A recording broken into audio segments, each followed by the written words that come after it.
Hi, everybody, and welcome to Let's Talk About It. Today we have a very special guest with us, Zoe Howse. Welcome, Zoe. Hi, thanks, Scott. Now, Zoe is a consciousness coach.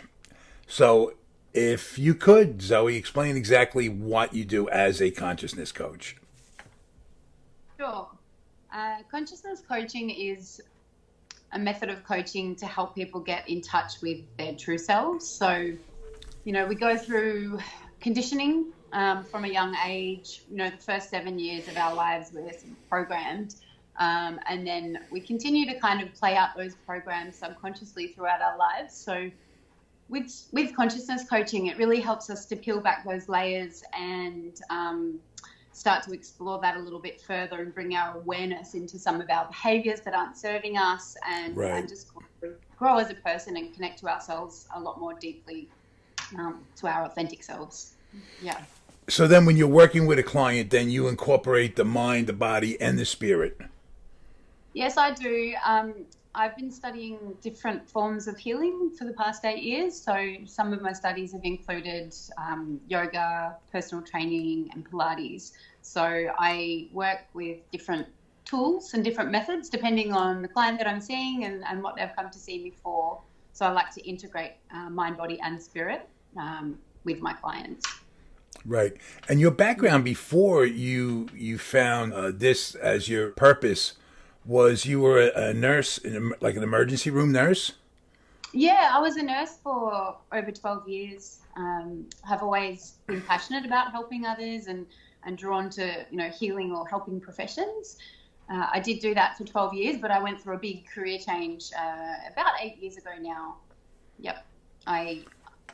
I've worked through many different areas of nursing, but just something about it didn't feel quite right. I felt there was another way that I could help people that felt more in line, with me, with my purpose. Right. But I think that's a great training, and you can merge that then with the holistic side of things and the spiritual approach, right? And then it gives you like a real good balance. Yeah, definitely. Learning about the human body and the anatomy and how everything works. It's been a really great journey. Learning about different illnesses. I can bring it all of that knowledge together and really help my clients. Yeah. In most cases, are people that come to see you, is it a result of, in one level or another, trauma? Yes. Usually they're feeling disempowered in an aspect of their life. It might not necessarily be a trauma as such, but there's something that, they're just feeling really frustrated about. I do work with a number of different clients, but the main issue with the coaching would probably be feeling disempowered in some kind of aspect. Yep. And your story is really interesting. Let's get into you for a minute here. Let's take a little detour and tell us how you got, how you decided to change careers. Sure. So it all began for me in 2012. I went through, I guess you could say, a spiritual awakening. I went through a bit my own life crisis where I sort of lost everything, my life as I knew it or my identity as I knew it, that kind of came crumbling down. So I went through quite a traumatic breakup first, and then throughout that process I also lost a lot of friends. I lost my house, kind of was left with almost like a clean slate. It was very traumatic for me at the time, so that's when I sought out my own spiritual healer back then. I started doing things like yoga and meditation, started seeing an intuitive life coach, and all of these tools and methods really helped me on my journey. So I decided to have a career change at that point as well. So that's when I started studying some of these methods myself so that I could one day help others. I mean, that's a lot to lose at once. Your friends, your career, your house, and your relationship. I mean, that doesn't leave you with a whole lot. Yeah, no. How does that all fall apart at once? It did, yeah. And, now after all of the study I have done, I understand that it was almost like my ego or the false sense of self that I had created just had to be broken, and I had to start with a clean slate, and I had to really have a look at who am I and what am I passionate about, and why am I here, and start recreating my life, but from a more authentic place, in line with my values and in line with who I really was. Yeah. Did you like wake up and just kind of feel like broken? Was it a gradual progression? It was all of a sudden. You mean like So, Tuesday, everything's great, and you go to work and yes, you come home and la di da, and yeah, and then Thursday it's like I don't know you. yeah.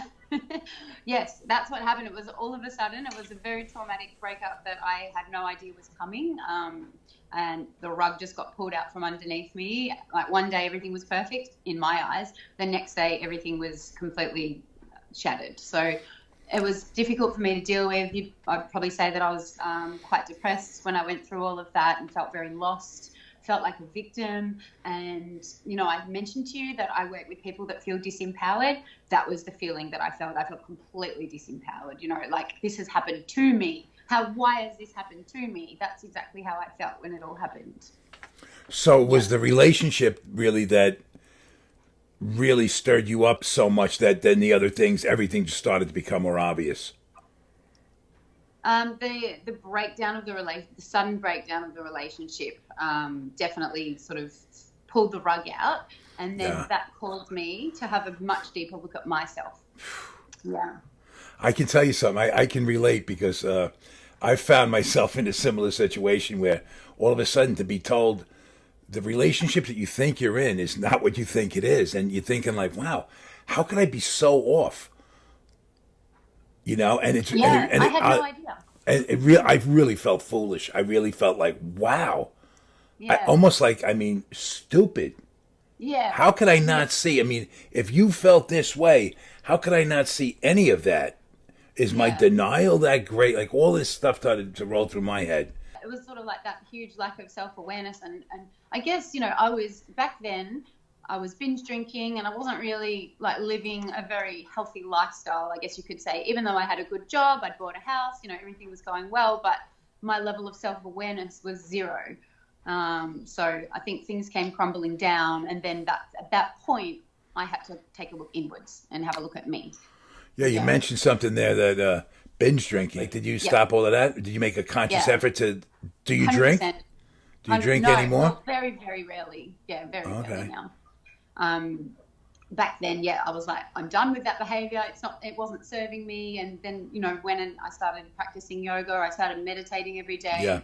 I started getting energy healing work done, and all of these things really helped me so much. And I started, my spiritual teacher at the time, he taught me how to sort of manifest, and how to set Yeah. intentions and set goals, and start creating my own life, rather than being a victim of the circumstances, which is what I had been previously. Yeah. Yeah. We're a victim once. Everybody can be a victim once, but once you're made aware of it, and you're no longer ignorant to the whole situation, then we're either a volunteer, maybe, but not a victim anymore. Exactly. You And yeah, I know, had to learn that lesson in a big way. we all do in That one way or wasn't another, don't we? Well, that wasn't the end of the lesson. Ah, strap I yourselves in, folks. Here we go. Yeah, I've had quite a wild ride over the past 8 years. So because, I had a very broken heart after that had all happened.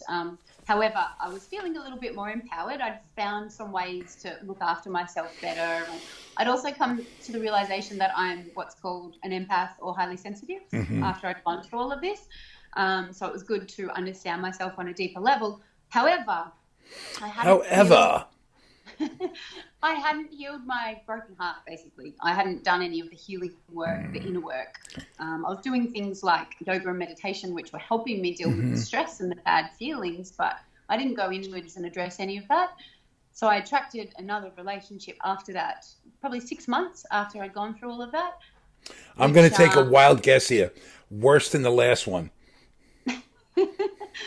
yes, correct. Yeah. Only out of experience.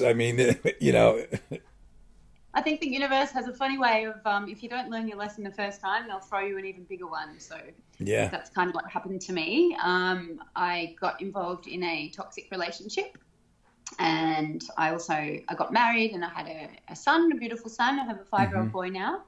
Um, yeah. However, that relationship, you know, because I hadn't developed that sense of self-love, I hadn't learned to speak up or find my voice. And again, I found myself in a very disempowered place being in such a toxic relationship.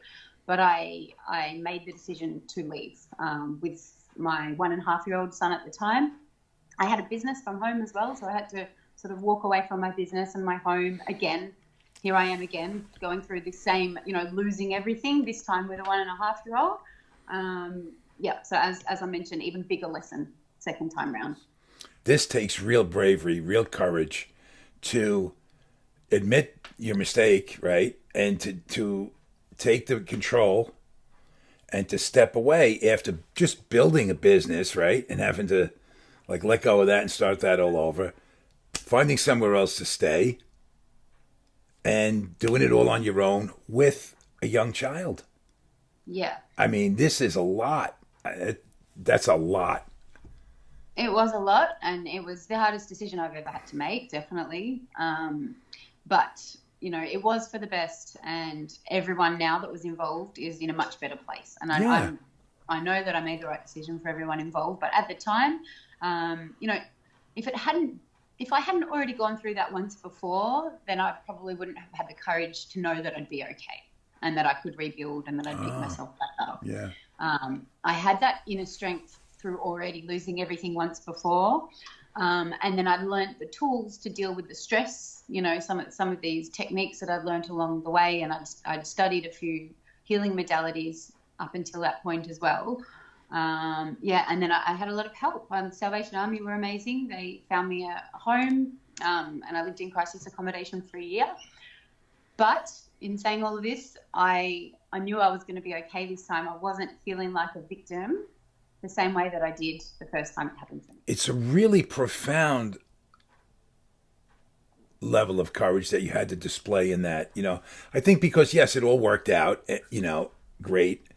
But what I'm just talking about is in that moment, in those circumstances, that's when you made this decision. Of course, now in retrospect, you can see how important it was. But when you're shaking like a leaf on a tree in October, well, October in here, maybe, what does that make it like? February by you? Is that autumn? Yeah, yeah. Okay, so when the leaves are falling down, like being that fragile, that scared, that vulnerable, to take the charge right then. And this is really the first time you're really doing it because the last time you were, you know, you hadn't healed the relationship thing. And that's a big deal. I mean, it's Yeah. because we can still buy that bullshit that we sell ourselves and get into another unhealthy relationship, which is what you Yeah. did. Now to pick Yeah. yourself up by the bootstraps and say, you know what? I can admit, you know, I erred there in that decision, and I'm not going to stay in it. And and the move is drastic, and there's a lot at stake. Everything's Yeah. at stake. Every single thing's at stake. Yeah. And the big thing is, you know, having a young child. So I just, again, I'm in awe of that amount of courage at that time. That takes a lot to do what you did. You know, Yeah. you seem to kind of, in your humility, kind of minimize it, but I can't see how it can be minimized, to be honest with you. I guess because I am where I am now and looking back, you know, it was definitely the hardest thing I've ever had to do and the biggest decision I've Yeah, ever had to make. right. And, you know, but at the same time, I always knew that it was for the right reasons and that things would work out okay in the end. I did have faith. That What gave me did the inner. when you made that decision, and now when you look back at it now in retrospect, right? How much deeper is that faith? Knowing that you really just jumped off the cliff and you've already I did. swam back to shore for years Yeah, now. Like, yeah, yeah. My faith is so strong. I mean, it's been amazing. Like just the miracles that have happened throughout the hard times. You know, back then I was using prayer and meditation every day. You know, I was living in crisis accommodation. I was basically homeless, jobless when I left with a young son, and I had to recreate a life, not just for me this time, but for him as well. Yeah. Um, yeah. So yeah, I was using these techniques every day, and miracles kept coming in, beautiful things kept happening. And then I saw advertised the coaching course, consciousness coaching, while I was still living in the crisis accommodation. And I thought, wow, that's something I'd love to do, because, I thought, surely I haven't gone through all of this for no reason. I'd love to use my experiences to help empower others. So I applied for an interview for that, and I got the interview, and the Salvation Army actually donated money to me so that I could do that course at the time. So, that was just an absolute blessing as well. So all these miracles happened. Yeah, lots when of I that had divine nothing. intervention coming your way, huh? All these miracles happened when I had nothing. And, I just couldn't believe it. Yeah. Even though it was a desperate time, I was actually filled with so much gratitude when all these beautiful things happened and all these people were reaching out to help. And yeah, it was quite amazing. When you can see how valuable that transition was, right? To do it by yourself, not in a relationship, not leaning on a guy, not sharing it even if you're just sharing the responsibility with somebody else, to do it totally on your own. Did you realize what you were setting up for your future there? That now, like when you prove that kind of strength to yourself, you don't ever need a man. You can want the man, but you don't need a man. You don't. When you can want to be in a relationship, you don't need to be in one. And when you Yeah. need to be in one, you settle for all kinds of scenarios that aren't the healthiest. And I'm projecting all over you. I'm basically telling my story right here. But I think when we're honest, it's just human nature. I mean, we don't know. We're conditioned. We believe these fairy tales and this whole thing. And, we're young and we don't really get it, right? And some people get lucky and find that, a situation that works, but often it doesn't. And then to have to understand that, you had so much work to do on yourself and you did it at a real crucial time. When Yeah. you see that now, did you see the value in that then? Is that why you did it? Or were you just like Well, rolling? back then, when I first got into this work and I first started studying holistic forms of healing, back then, things like yoga, energy healing, exercise in general, all of that gave me relief from feeling depressed and feeling down, but I didn't do the inner work. Do you know what I mean? Which is, I then You put a attracted a band-aid partner on the coming. on the wound. You didn't heal the wound. Yes, yes. So I attracted a partner coming from a wounded place. So I still had work to do. Obviously, that relationship didn't work out, and then I then went away and studied my coaching, which was a 12-month course. And throughout that course, we had to be coached. So we were almost like the client, getting one-on-one coaching monthly, working through all my wounds, working through all my blocks and my subconscious imprints that I spoke about before, how we're conditioned. So some of those limiting beliefs that have been holding me back, and some of these patterns that I'd been, creating in my life because of my own beliefs. So that's the work. That's where the power is. You've got to go in there and you've got to address some of these things, these deep wounds. Yeah, but Zoe, Yeah. when you're kind of in that place of kind of brokenness, right? I mean, you're Yeah. a beautiful girl. Guys are gonna be you're going to be getting offers. I mean, no matter how you feel inside you, you're still going to attract men to you, right? So you really have to be aware and conscious of what you're doing and what your purpose is, to not fall into that, because like it's easy to say I'm going to stay the course, but you're still broken. Like you're just beginning to fix yourself at this point, Mm. right? So in Mm-hmm. that moment, I mean, again, this is remarkable. This is the divine intervention, Mm. that you were able to have the clarity, to just keep moving forward on your path and not, have that pattern, play itself out again. Yeah, it's been huge. What I've learned about myself through the journey, and just being able now to share that knowledge with others is amazing. I'm so grateful now, after everything that I went through, that it has brought me to where I am today. What's the most exciting result out of all you've been through? Like what something that like the strength that you gained from it, or like what is the part that just you're so proud of having gone Um, through what you went through? yeah, so a big thing for me, which I didn't really, it wasn't really in my awareness or in my consciousness until I did my coaching course, was that I had basically suppressed my voice my whole life, from a very young age, became shy, withdrawn, wouldn't speak up, wouldn't express myself effectively. And because of that, and because of the beliefs associated with that, that my voice doesn't matter, that's what I believed about myself. This is why I started to attract some of these, unhealthy relationships and create these patterns throughout my life. I had a lot of experiences throughout my life where I was bullied as well, whether it be in a relationship sense or at work or with friends. That was a pattern for me as well. So bringing that awareness in and learning to be able to shift that belief, and then finding my voice and being able to express myself effectively now. And even though I am highly sensitive and I am an empath and I do feel things deeply, I can now express myself like I never could before, which is such a skill for me and such a blessing as well. To the point where I've even been able to get up publicly and speak about some of this work, which is something I never thought I'd be able to do.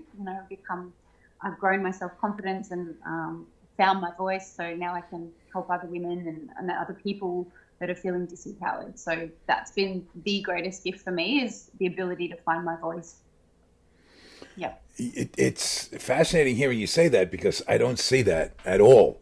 Like you're just in that. This is a natural flow with you. You're good, but I can only imagine what we're talking about, like where you were. Different person. Do you I still get recognize that nervous. No, I still get like even now I feel nervous. Before I do speaking events, I get nervous beforehand. It's still in this is me. nervous? Yeah, yeah. Wow. Um, Yeah, but it's something that I face the fear. I feel the fear, but I do it anyway. That's the Because I know definition that of I can help courage. others. Yeah, Being afraid and doing it anyway. That's what I was yeah, told the definition of it. It's the one that I go by anyway. yeah, yeah. And I guess another huge lesson for me, and another huge thing that I want to share with people, is around self-love as well, Oh, yeah. because I had to learn about that because I never really knew what that was before. How do you define self love? It's about doing things for you that make you feel better, looking after yourself.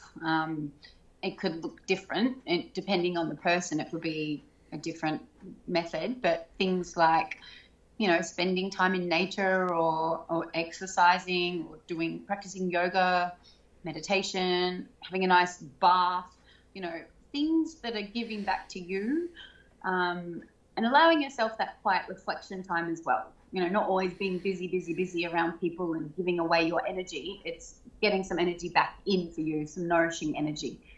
It's not just activities as well. It's also things like being kind to yourself, being mindful of your thoughts. Have you got negative self-talk? And if you do, then perhaps start practicing, well, we all do, Yeah, start no, yeah. practicing affirmations. They're fantastic, doing affirmations first thing in the morning, or perhaps doing some journaling. I think self-love is about reflecting, going inwards, and just giving back, nourishing yourself. Yeah, that's a Yeah. good word, nourishing. Nurturing, Mm. too, yeah. Isn't it like if people go, you can do workshops, you can do seminars of just, and learn. People can learn from themselves because people advertise they do these things all the time. Yeah. You're one of the people that do that. You do workshops and seminars, right? And you Yeah. help just and anybody can come and anybody can participate and learn. Yeah. These are really great forms of doing that, and it's so valuable. Yeah. Oh, and I did want to mention as well, from my own perspective, from someone that's an empath and someone that's highly sensitive, a skill that I had to learn is boundaries. Boundaries is part of self-love. The B word. Huge part. The B word. Yeah. Massive part of self-love. I never even knew what they were before, so it was something that I had to learn. It was a whole new concept to me, and it's changed my life. So, yeah. Our journeys are so polar opposite in a sense, but not really. Like the way a scenario, like I think we all have to find our voice and find out what it is. It's just that how my experience is different than yours, but ultimately the issue is still the same, and Yep. that's the common denominator, right? But I have come across so many people that you have to, like, it's a dog eat, like in New York City it's dog eat dog. I mean, you learn this really young. Mm. If you don't speak up, you don't get. Really? I like I'm a fan. I come from a family of 7 kids too, so it was like, you know, you have it's not survival, but it's kind of, you learn manipulative ways of getting what you want somehow, or like, or some people can like pout and get noticed. That's like, there's all different things that develop in our psyche as we go on. But with that being said, to find your voice and not be taking advantage of people along the way. You ever hear the expression time bandits? No, I haven't heard that. Yeah. The time bandits are people that just steal your fucking time. Excuse Okay. my French. They just, like, they'll start a conversation with you that's going nowhere. It's pointless. It's just, they're wasting your time. And we get caught. And I never heard that term before. Like, Mm. it's a long time when I heard it. But when I first heard it, I was like, that's profound. When I really understood that, I'm like, I mean, that was a game changer. I was like, you listen to people and they blah, blah, blah, blah, blah, blah, and you're going like, what am I doing here? Like, I'm getting nothing out of this. It's not Okay. serving me on any level. And yet Mm. you stay there out of, you claim you're being polite or you're being courteous or whatever. No. Tell people, see ya. You cackle somebody else, man. I'm not the one. And that was, and that might be rude, but what are they doing to you? That's not rude. Mm. And Yeah, I that's think how I had to I see it. I call those kinds of people energy vampires. Yeah. Have you heard that term? No, but that's exactly what a time bandit is, except it's much more sophistication to it, which is appropriate. That's your version. I got my version. It's Yeah. They're stealing your time and they're stealing my energy. Listen. That's our first example of enlightened rogues, by the way. Mm.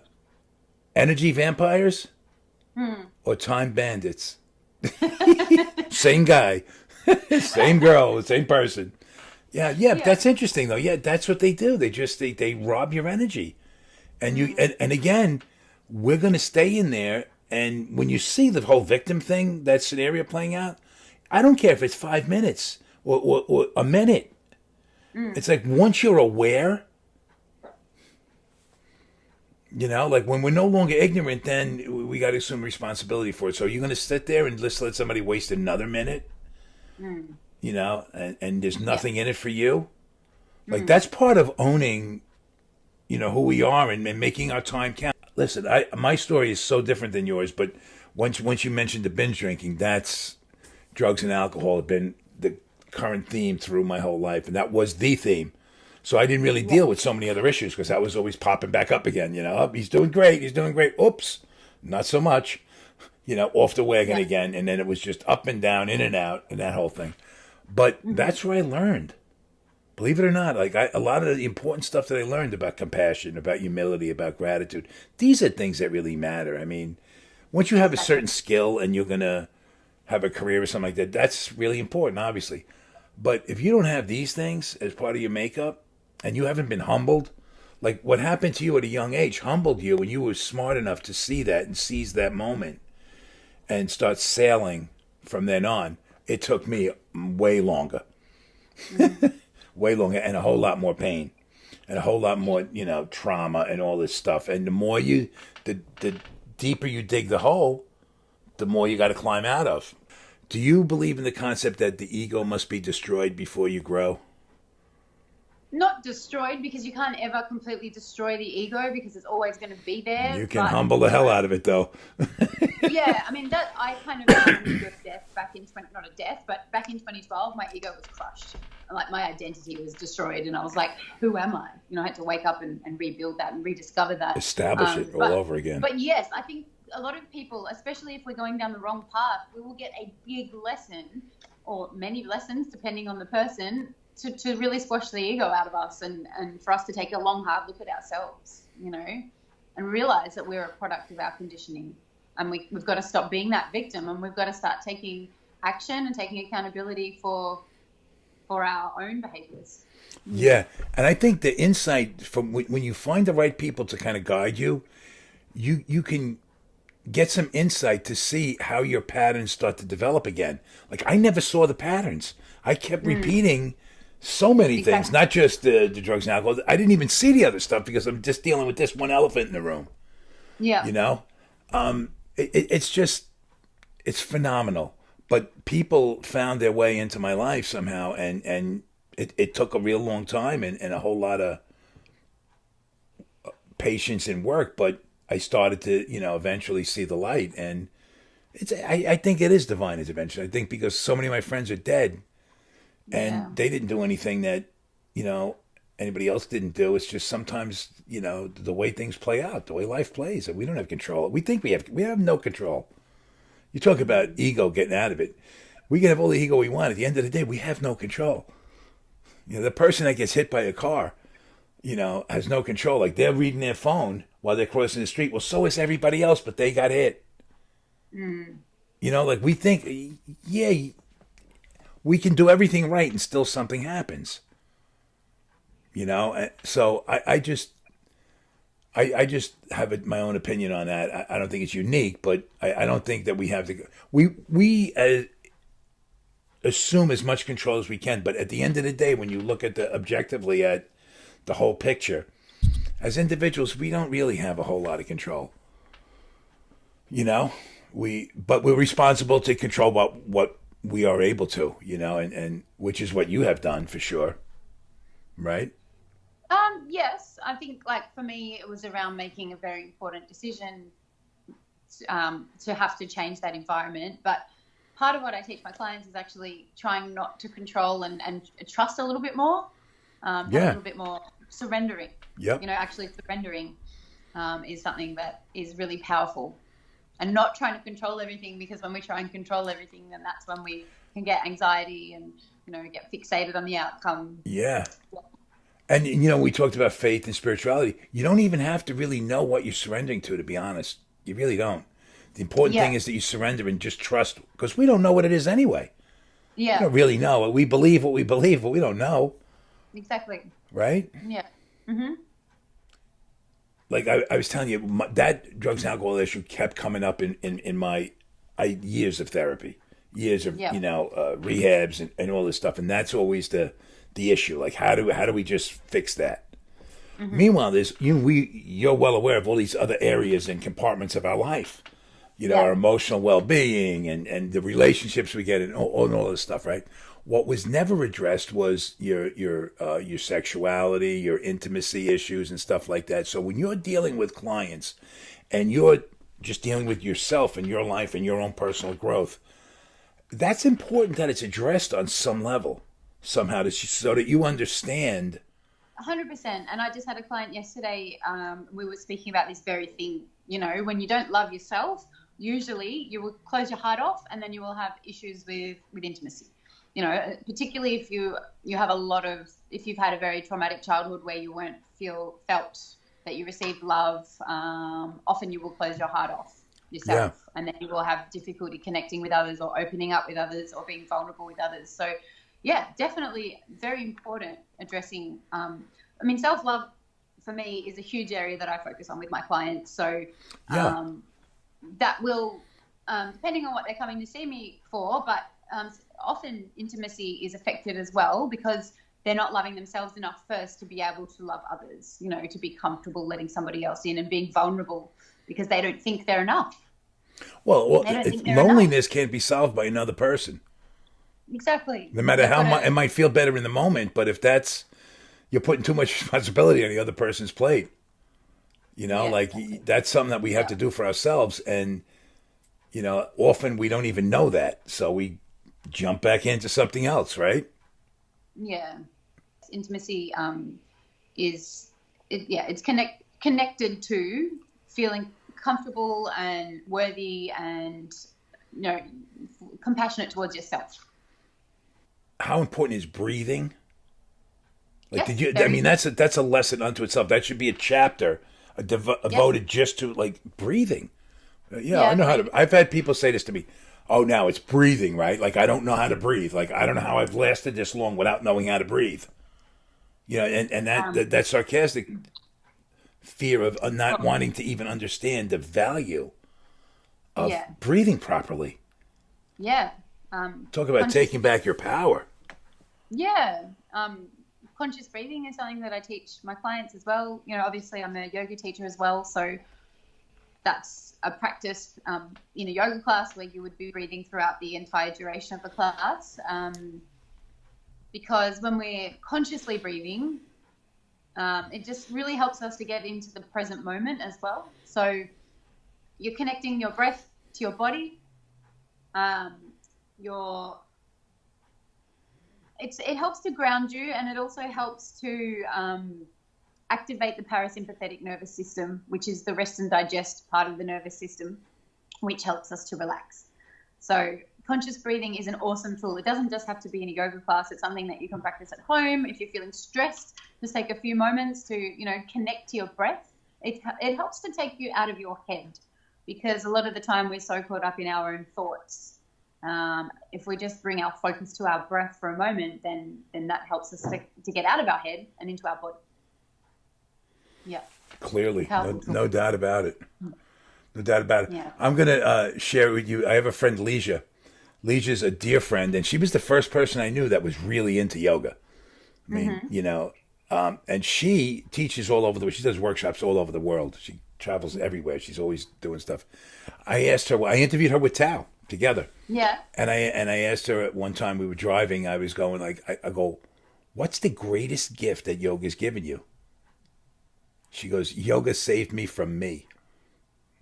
Mm. Yeah. Right? It's amazing. Yeah. It's amazing. But it's a way of life. What people don't realize, that's a way of life. It's not a class. It's not a series of exercises and poses. It's a way of life. And Exactly. when you, so have you incorporated that? Do you take that as your way of life?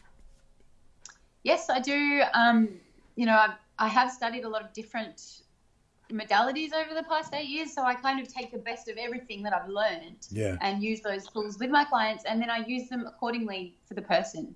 So not everyone has exactly the same tools used in a session, because it depends on what they're going through and what I feel is going to help them the most. So yoga is very beneficial, definitely, and it's a great thing to do, 100%. I think breathing is like the antidote for adrenaline. You know how like when with something we're really under the gun, or something like an emergency, or with something traumatic, whatever, and you like your eyes like the size of manhole covers, and Mhm. breathing is the only thing Yes, that's going to center you and ground you, and yes, those who can do that are the ones who excel under that kind of pressure, because they're yeah, calm, and like they that's call that calm under fire, right?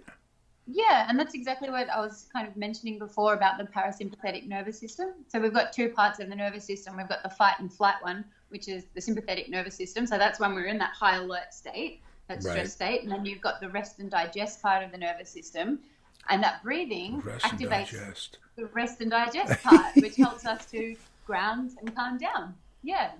So that's why scientifically it switches to a different nervous system to help us become more relaxed.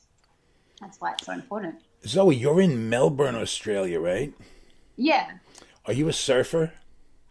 Um, no, I have tried surfing a couple of Excuse me for times. being general there.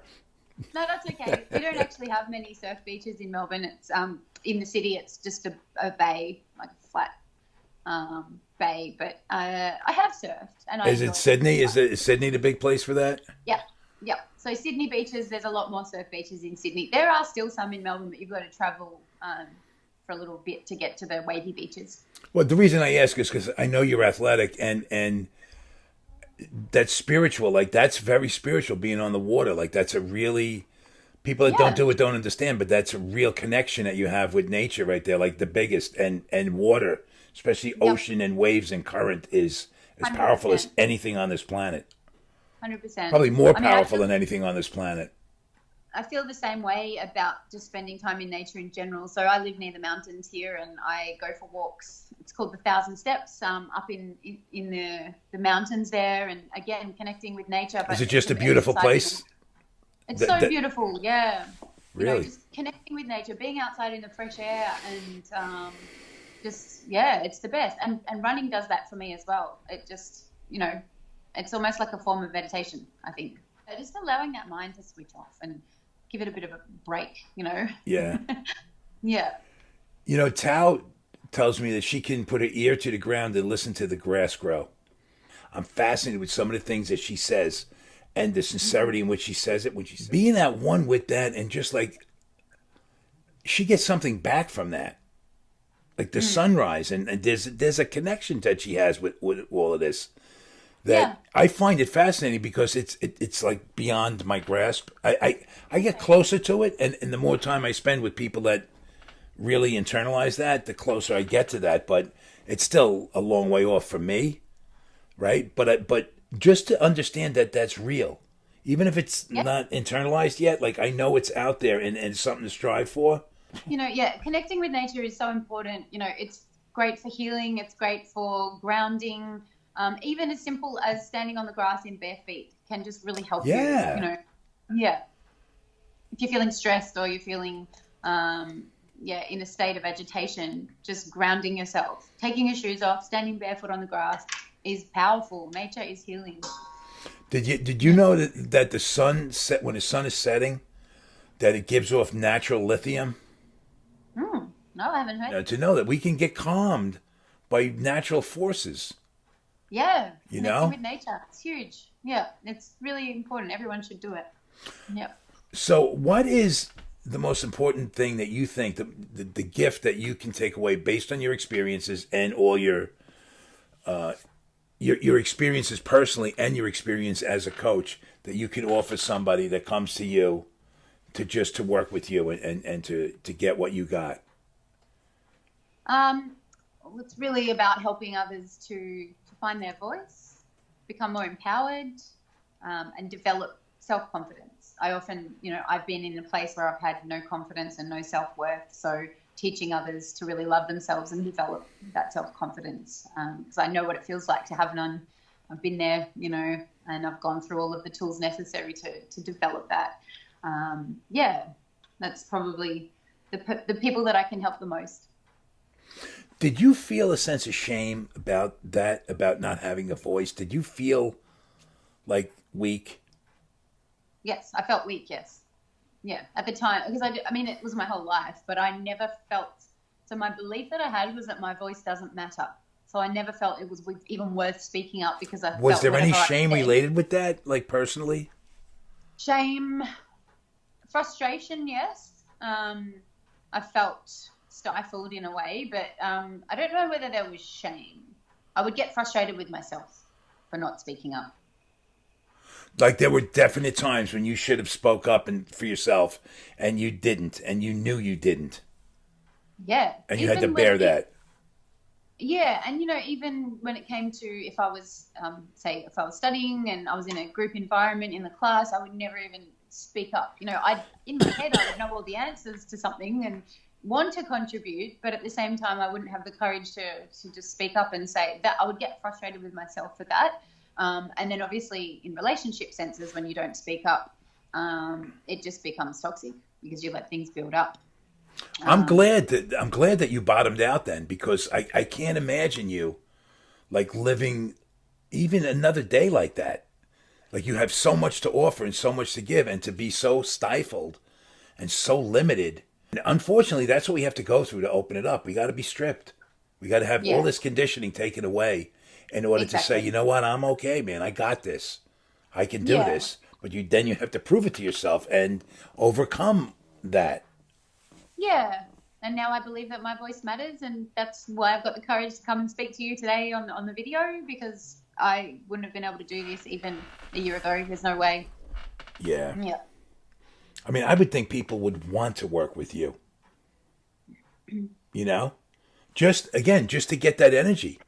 That's what lacks with people. Like we all think that we have to be suffering or, traumatized in some way. No, sometimes we're just not going to reach our potential because we accept the limitations that confine us. Like Yeah. some people really have bright potential that they don't even know, and it's when you can share your experience about how your voice has come to be. That's got to help people. If you sat in front of an auditorium in front of 100 people, there have to be a few of those people that absolutely identify and Yeah. then want to be where you are because they are where you were. Yeah. I'm sure there's plenty of women out there that have struggled with, shyness and feeling like highly sensitive and not being able to express their voice. I think it's very common. It's now in my life that I see the power and the strength and the fortitude and the resilience of women where it was always there. I just never saw it. But I never thought that I could learn so much about these characteristics because I never had understood that masculine, feminine energy within all of us and never. So I just didn't see things clear. And because of a simple thing like not being able to identify that, so much just sailed right past me.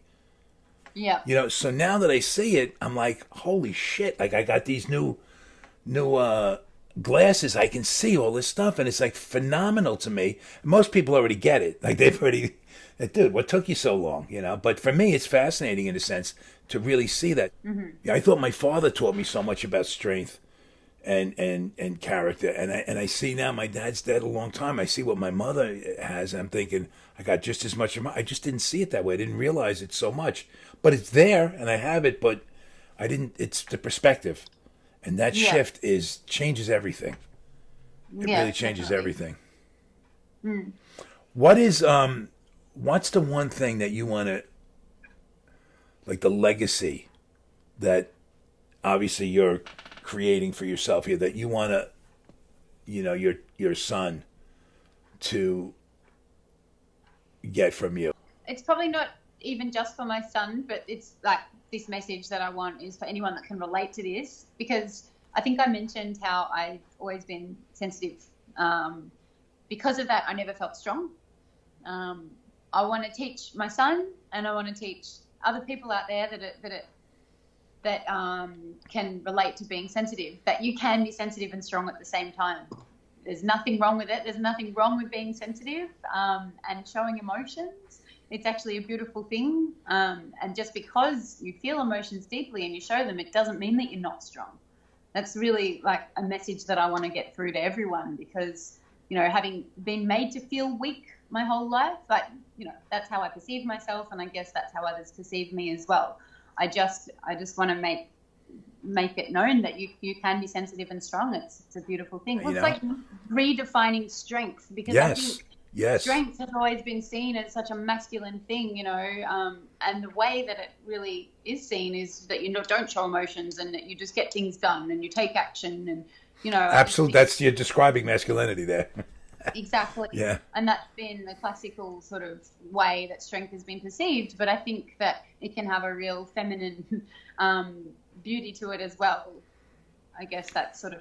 Do you know I did a project. I started a project about 12, 13 years ago about these Yeah. bunch of retired boxers, fighters. Many of them were like world champion, world famous guys. Now they're in their 70s, 80s, and on the, you know, kind of on the wrong end of a lot of stuff like that happens physically from living a life, when conditions weren't great. You don't get into fighting because you come from wealth and affluence. So these guys grew up tough, and I learned about how loving, how gentle, how genuine they were, right? Yeah. Because you know why? Because they were so secure in who they were. Like they would hug each other and kiss each other like that, and Yeah. they would be so kind to other people because Yeah. it's none of that insecurity where you got to prove yourself. They've proven Yeah. themselves like every time over. Like there's no question what they're made of. Yeah. So then that is what happens with people where we haven't learned that lesson. We haven't really proved to ourselves what we are under fire. See, so Yeah. this is why going through the hard stuff, it makes you who you are, and the fact that you can still be so graceful and be so eloquent in how you deliver your message without relinquishing any of that strength. In fact, you empower, you envelop that strength. That's who you are now. Like, but Yeah. you had to go through that real vulnerable, raw period to get this, right? But Yeah. once you got it, it's like the Velveteen Rabbit. Once you're real, you'll never be unreal again. Like Yeah. a butterfly will never be a caterpillar again. It's just not. It's over. Yeah. But It's that's a true. beautiful thing, though. That Yeah. process is beautiful. Yeah. I have a lot of gratitude for all of the people that taught me the lessons that I had to learn to get to where I am today. Yeah, and you have a lot to offer. You really do.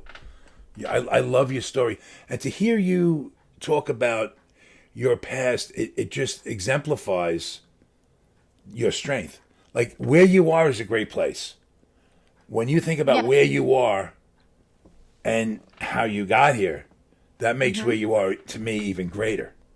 Yeah. Like that's the stuff I like to share with people. Let people see that if you can make this climb, they can too. Yeah. Some people have really done some absolutely remarkable turnarounds with their life, and they're just trying to get better. It's not like a big deal to them.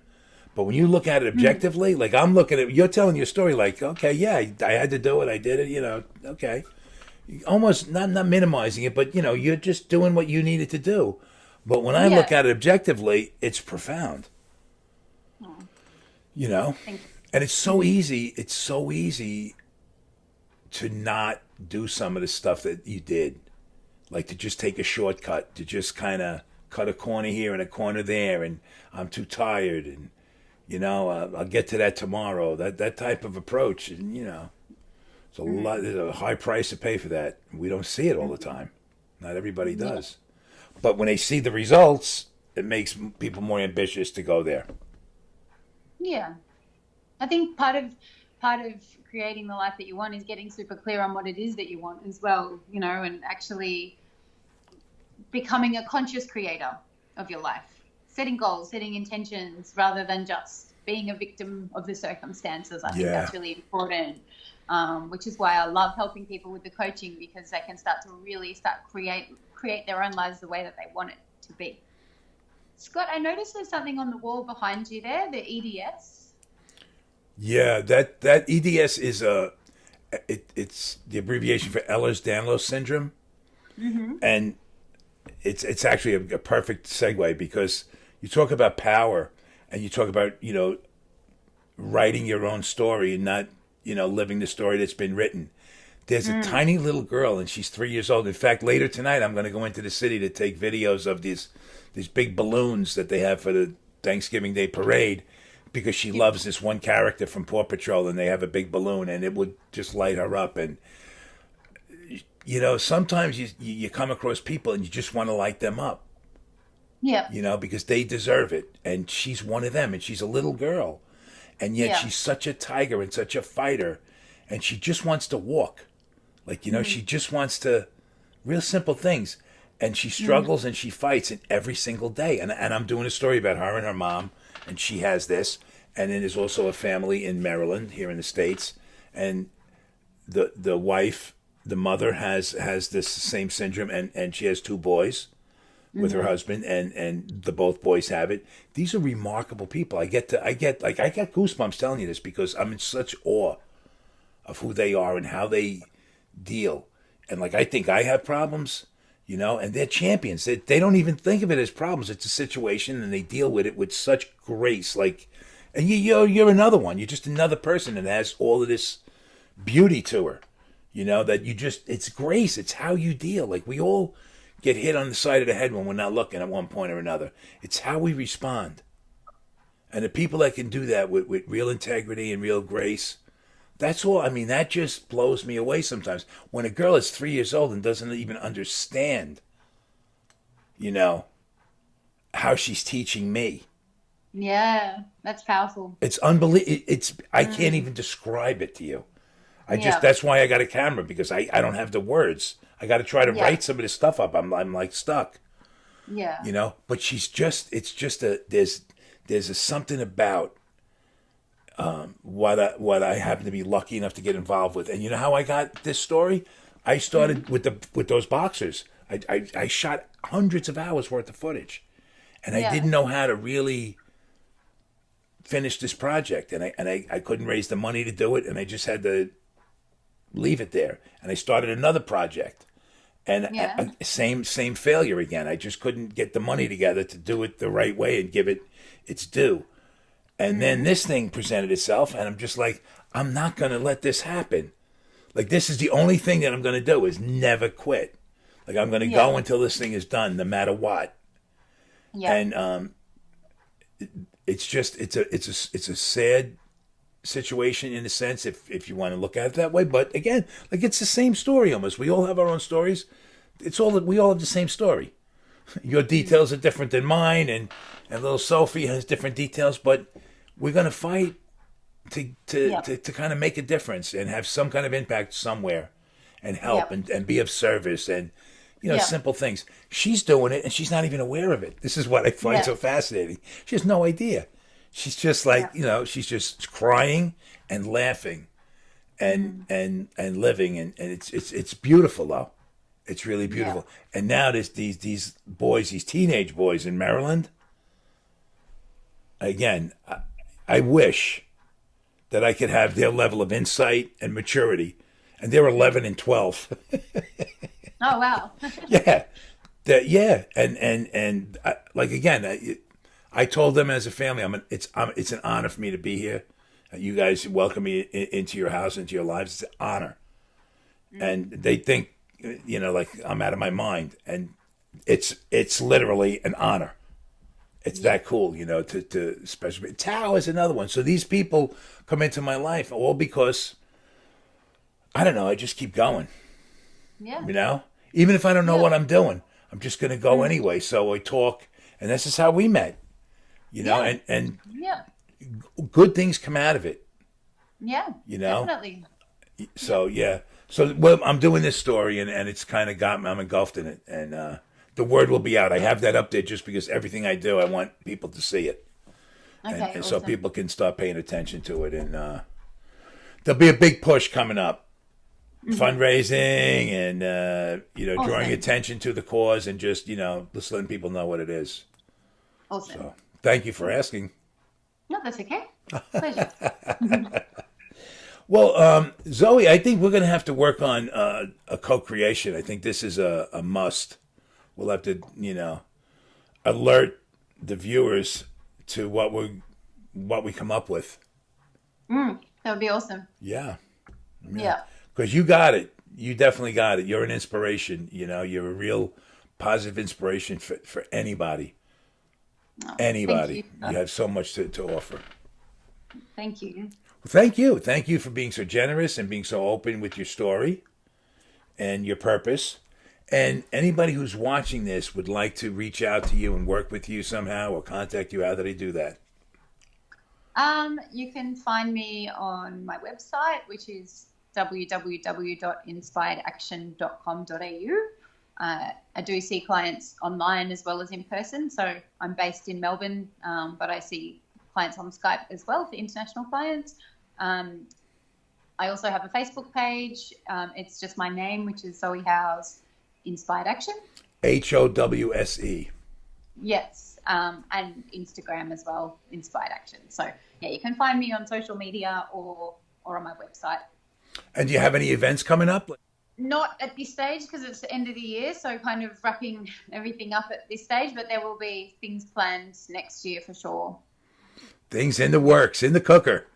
Yes. Yeah. Great. Well, we look forward to that, and hopefully you'll let us know as they come, and we'll help get the word out there for you. Amazing. Thank All right.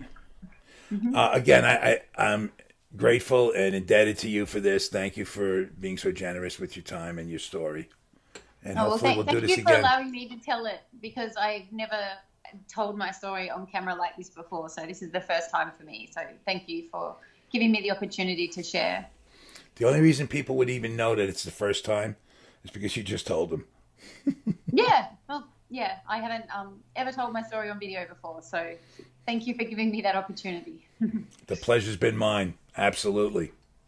And we'll do this again soon. But Amazing. stay tuned Thanks, because Jeff. we got something in the works. Yeah, we're gonna figure out something really cool.